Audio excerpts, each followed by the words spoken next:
If you can't even make a sales pitch, you're useless. Quit. Jackson said with a smirk. Brown tossed my personal items packed in a cardboard box. Here, I've packed your things for you. Was it his fault that my desk was empty? I contorted my face in frustration.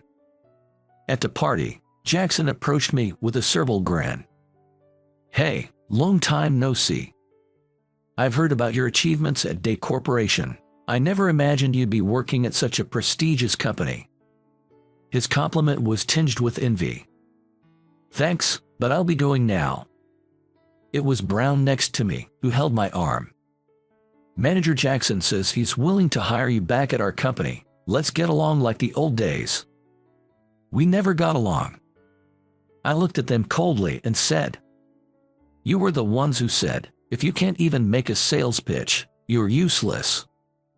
Quit, or is it that you need the help of a useless person now? Jackson's face contorted. It seems the rumors were true that the system at Ocorp had malfunctioned. I'm Sam Johns. At 52, I belong to the sales department of a real estate company that sells built-for-sale homes. However, I'm not really in sales. I handle data entry into the real estate and customer information systems. I'm basically behind the scenes. Truth be told, I have experience in sales from the past. When I joined this company as a new graduate, it was standard for all men to be assigned to the sales department. Walking around from morning till night, checking land for new homes wasn't a burden. But what I couldn't handle was making customer rounds. I have a stutter, and it becomes glaringly obvious when I'm nervous in front of clients. I tried various things like attending speech classes, but I couldn't overcome it and felt desperate. However, my boss at the time recognized my efforts and thought I could excel behind the scenes without facing customers. So he created a position for me in systems. In an effort to repay my boss's kindness, I worked tirelessly and managed to contribute to the company in a certain way. But the arrival of a new boss who doesn't acknowledge my efforts at all was, in retrospect, the beginning of my misfortune. Slacking off again, Johns. Just staring at the screen won't earn you a penny. Startled by the yelling from above, I nearly dropped the notepad I was holding. I'm checking for duplicate customer data. I'm not slacking off. But Jackson only grew more irate. What? Who do you think you're talking to like that? Beside the threatening Jackson, my colleague Brown chimed in smugly. Unlike you, we're out here communicating with clients and making money. Must be nice to work with machines where you don't need any communication. Brown's condescending attitude never fails to exasperate me, even though he's the same age as me. I wish he would just go away. I want to finish this data check today. As I was thinking this, my subordinate Smith approached me. Mr. Johns, the boss wants to hear your opinion. He mentioned the homes we sold all at once recently, the ones built for sale. Relieved by the unexpected rescue, I got up from my seat. I'll be right there, thanks, Smith. I could hear Jackson clicking his tongue in the background. Acting all high and mighty because you're the boss's favorite, I'll put you in your place one of these days. I knew Jackson and Brown were not pleased that the boss often relied on me. I never imagined he would resort to such drastic measures. That day, Jackson was unusually cheerful. It was typical for him to suddenly come to my desk, but what he asked next surprised me. He suggested that I take some paid leave. Vacation, but the system. With a bad feeling, I tried to decline, but Jackson clapped me on the shoulder and loudly persuaded me. Actually, the low vacation uptake rate in the sales department has become an issue. Everyone, including myself, loves their work too much, which is unavoidable, I suppose. But it seems the stiff folks in HR don't understand that. Essentially, he doesn't want to be blamed by HR, so he's telling us to take a break.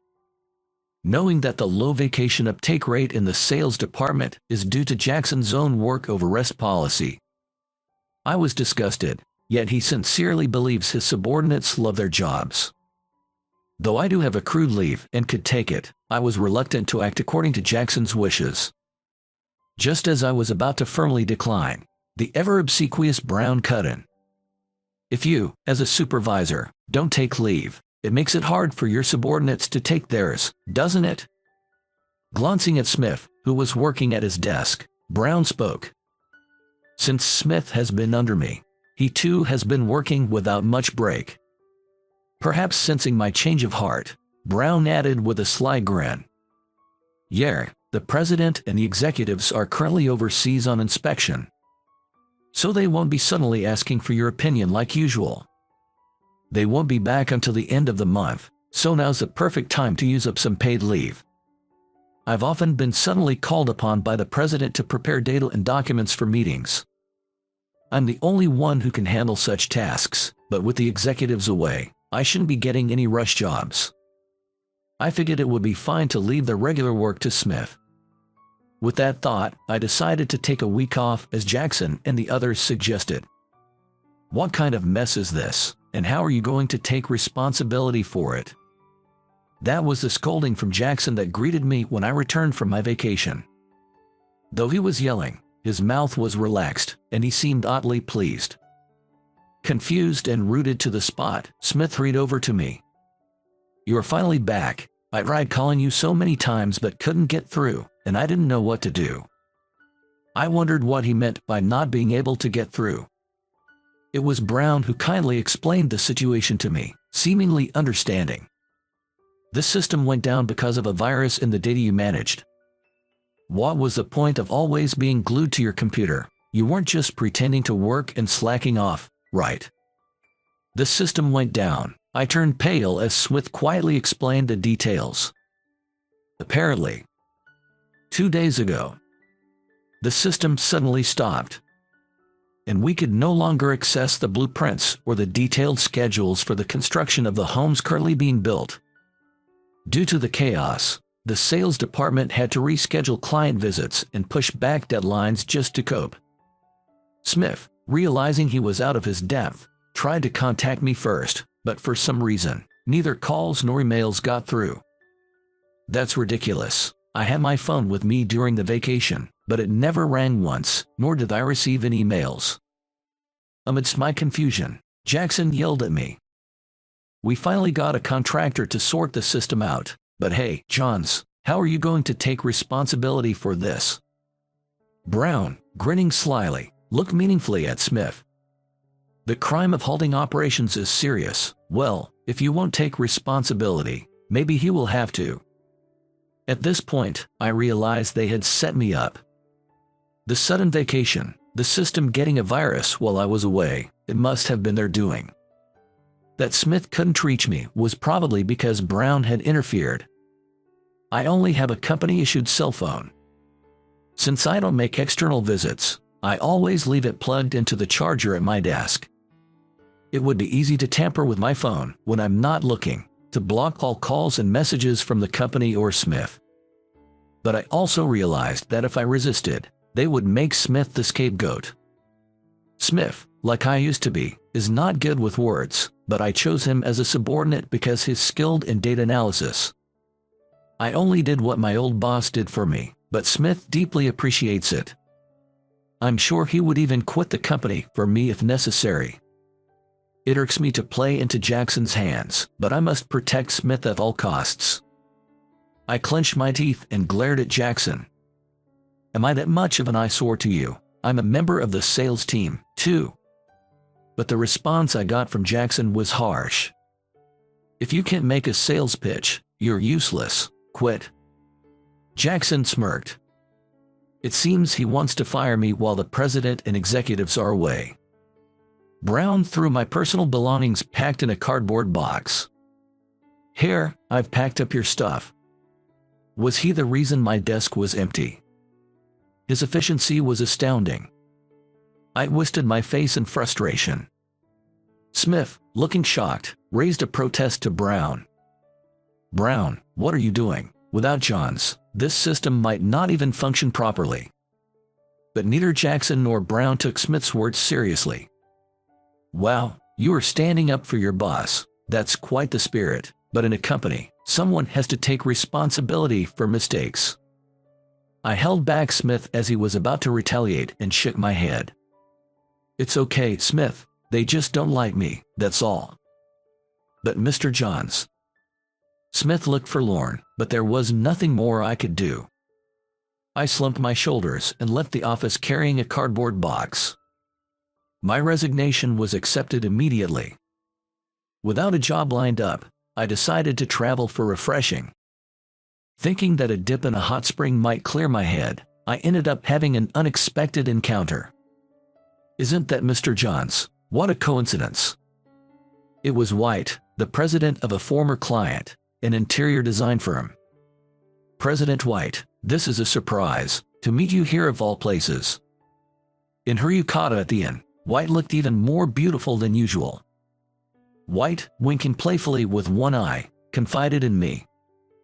Actually, our company will be handling the renovation of this inn, and I wanted to check its original condition before we start.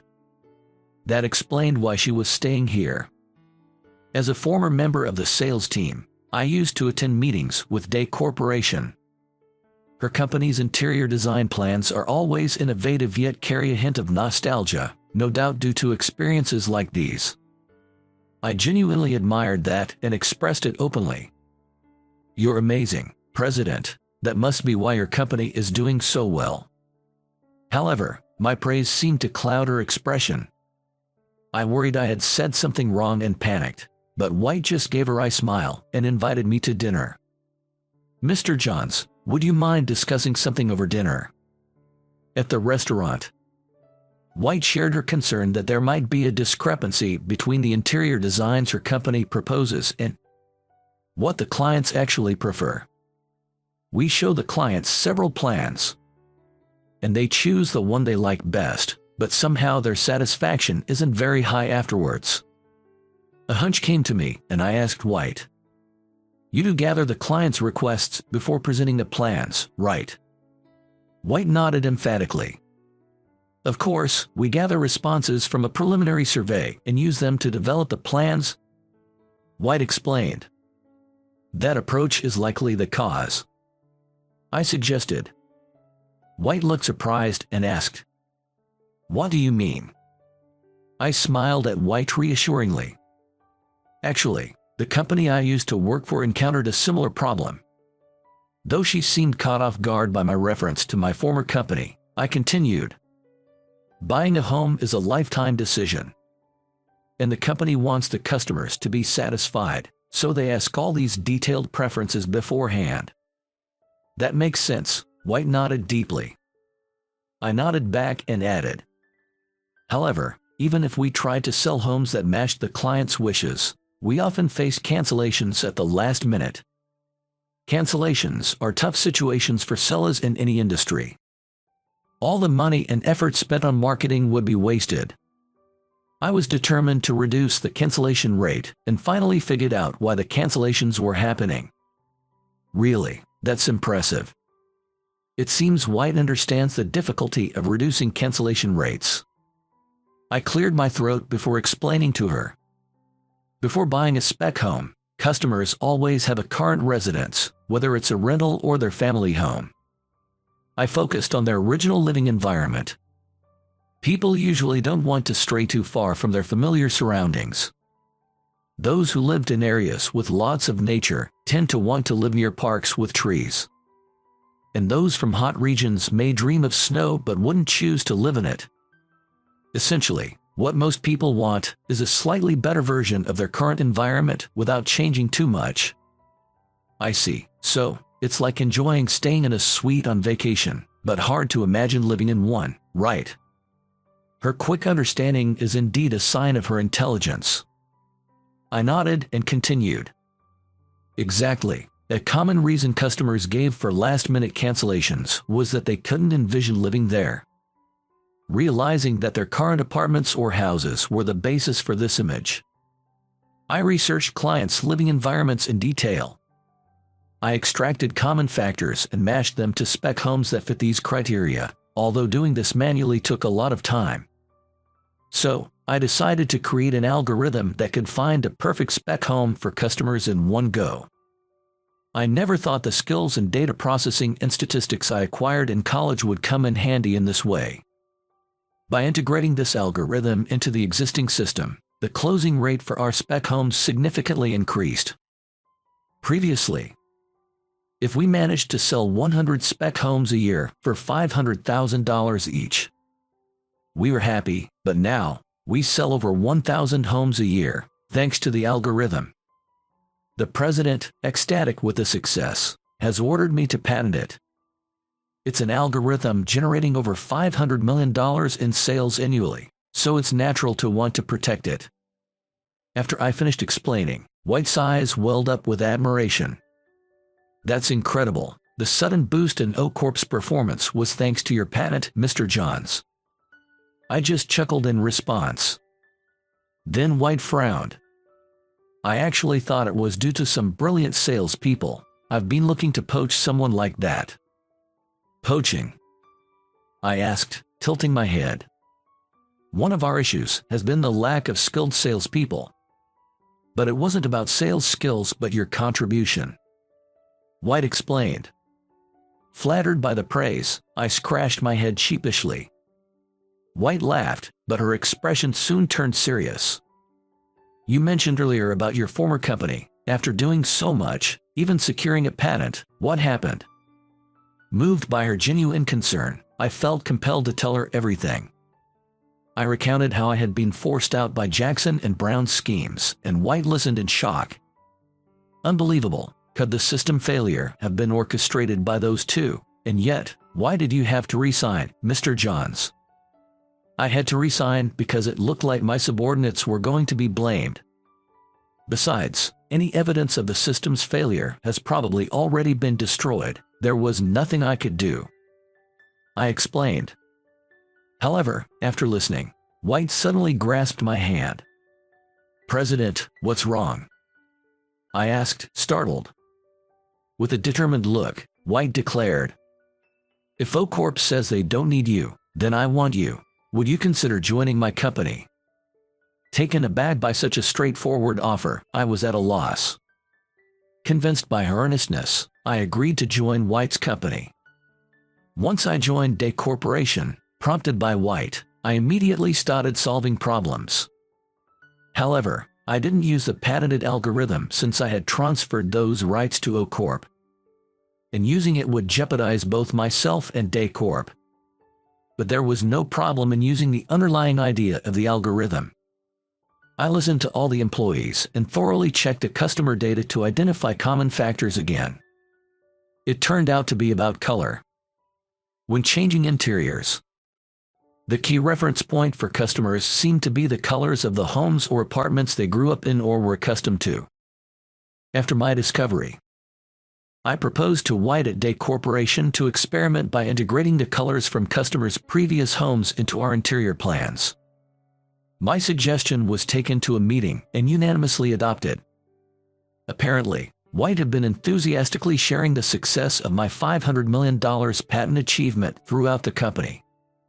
Thanks to her groundwork, no one doubted my capabilities, and the proposal was implemented. Honestly, I was nervous about whether it would work, but 3 months later, it was clear my efforts had paid off. Customer satisfaction skyrocketed unexpectedly. Clients were approving plans in one go, and there were no complaints even after completion.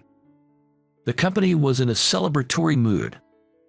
Naturally, anyone would be disheartened after repeatedly revising plans for clients, only to have them canceled because they weren't what the client envisioned. Now that such cancellations had nearly vanished, employee motivation soared. As a result, Day Corporation's sales tripled from the previous year, and White was thrilled. The only way to repay you, Mr. Johns, is this. The vice president's position is currently vacant. Please take it. Vice President. My eyes widened at the offer, and White chuckled sweetly. Our company won't discard a golden goose like OCorp did. We know the best thing is to make sure you're comfortable and can thrive here, she said.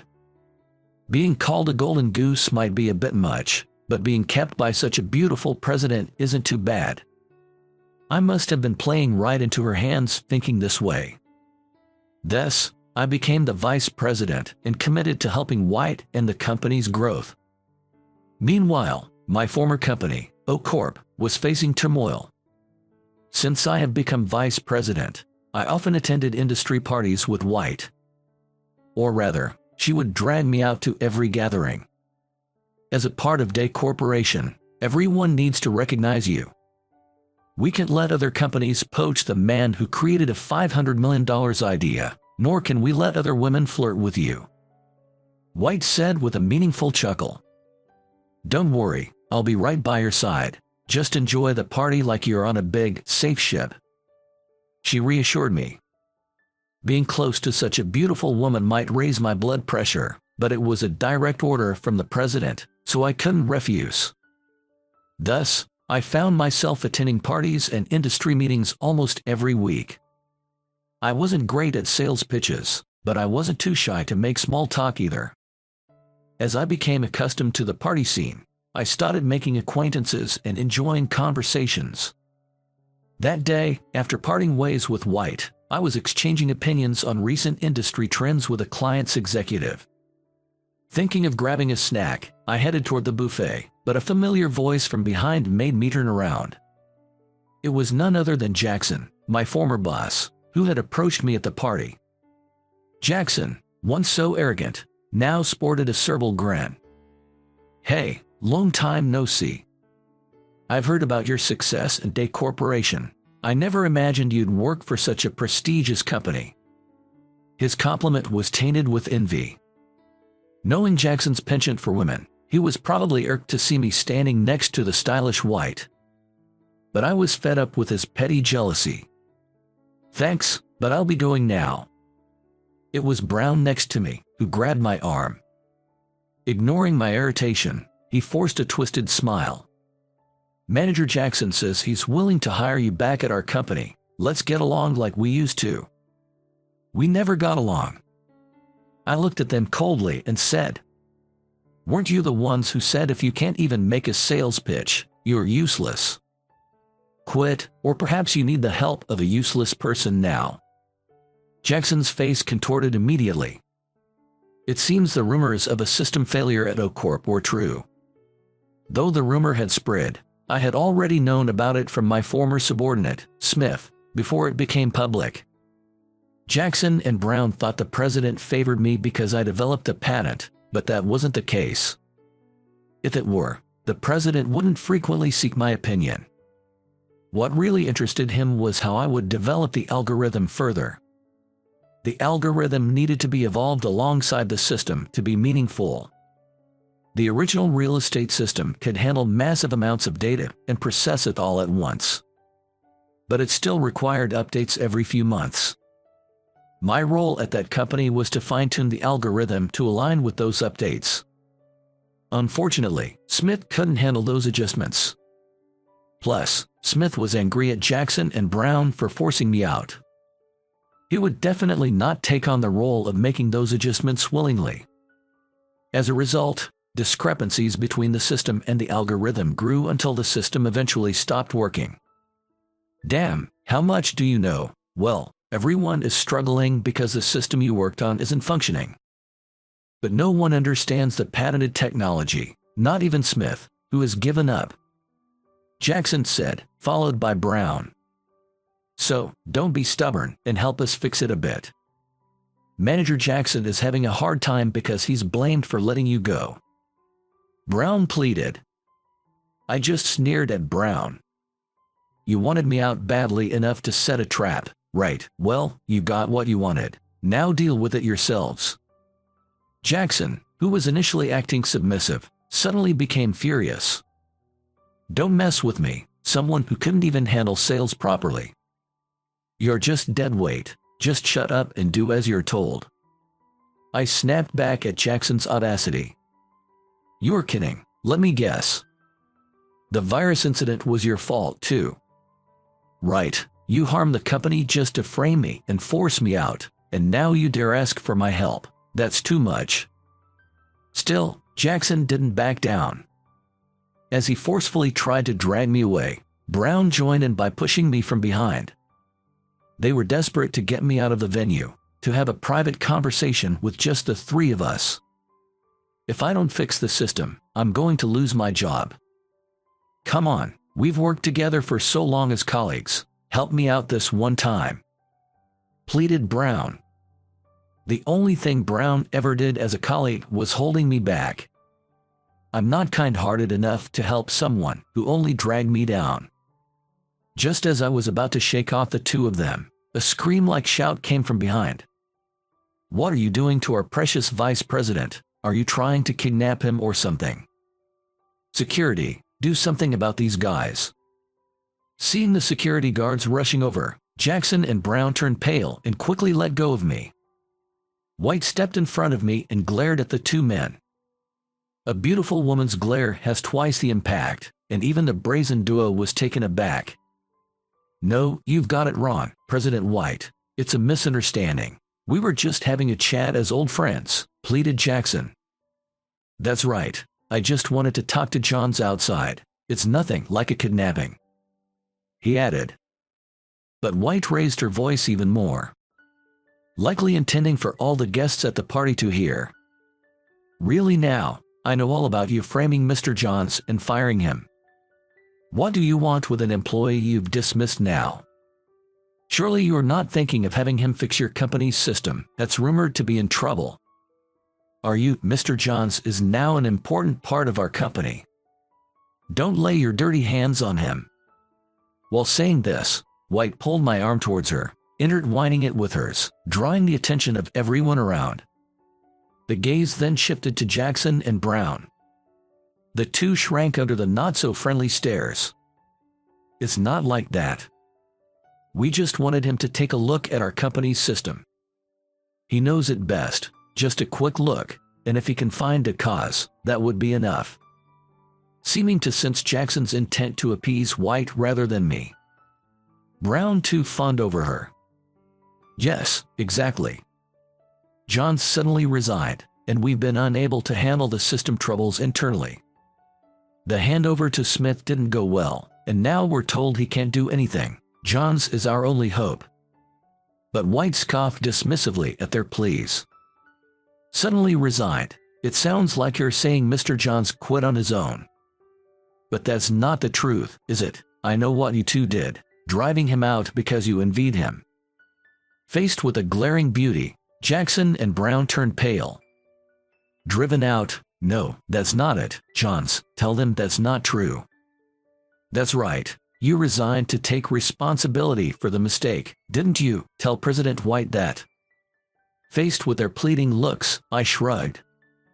"Forgot already? You told me an incompetent like me should quit. Have you lost your memory or what?" The onlookers seemed to agree with me. As the atmosphere around Jackson and Brown grew even colder, seeing them shrink, White spoke up firmly. "We will officially protest to your company president for trying to forcefully take our vice president Johns. Be prepared for that." The word vice president shocked Jackson. "A vice president? No way. I heard he joined 3 months ago, and he's already climbed that high. That's impossible." Brown, who was my contemporary, stood dumbfounded, not realizing I had been promoted. The harsh words from White and the shock of my promotion left Jackson and Brown speechless. They slunk away from the party. Later, White indeed took me with her to officially protest at O Corporation, where she exposed everything Jackson and Brown had done to President Williams. "You're saying they blamed the virus intrusion on Mr. Johns and fired him? I can't believe employees of our company would do such a thing. Besides, that would only cause trouble for the sales staff themselves," said the bewildered president. I decided to give him some advice. "If you suspect falsehood, please check the system logs. They should show who accessed the system when the virus was planted. My guess is that it was probably Brown." People who are not familiar with computers often forget that unlike humans, machines remember everything. As expected, Brown, who hadn't even thought of the logs, had left his access history in the system. It was Smith who brought these records to the president, looking pleased to see me. Confronted with irrefutable evidence, Brown turned pale. It wasn't my fault. Everything was done under Manager Jackson's orders, he exclaimed, quickly betraying Jackson. The friendship of villains is short-lived, they say. You traitor, after all I've done for you, you betray me like this, Jackson lashed out. The one who said it would never be found out was Manager Jackson. I'm not to blame. In front of everyone. President Williams, witnessing this disgraceful exchange, looked like his blood pressure might shoot through the roof any moment. Will you shut up, you fools? What do you mean by planting a virus in our vital company system to frame someone? He thundered. Jackson and Brown, sweating, looked down in shame.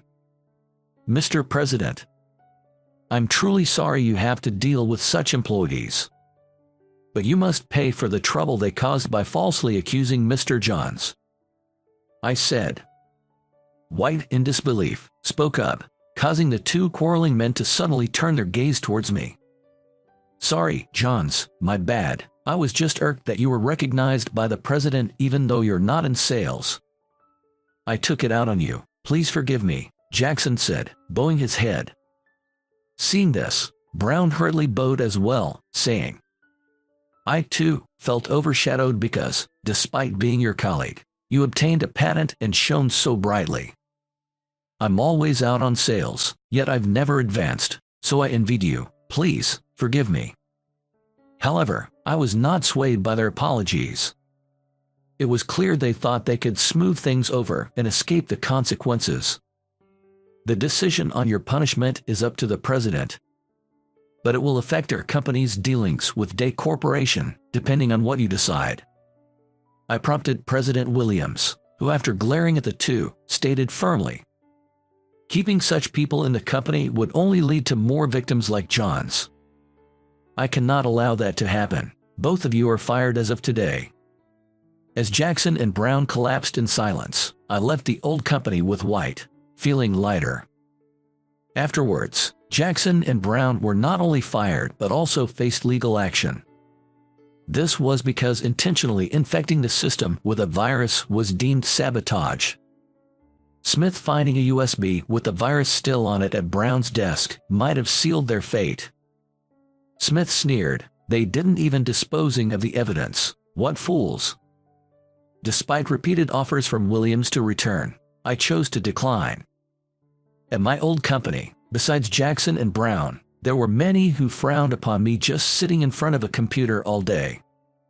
Rather than working in such a cold environment, it's definitely 100 times better to work at Day Corporation, even if it's smaller, where everyone respects my opinions. I'm really glad I met you, Mr. Johns. That hotel was my lucky spot. Would you like to go there again together sometime? What does she mean by together? Caught up in the ambiguity of our beautiful president, whose intentions are not always clear, I continue to enjoy my new workplace every day.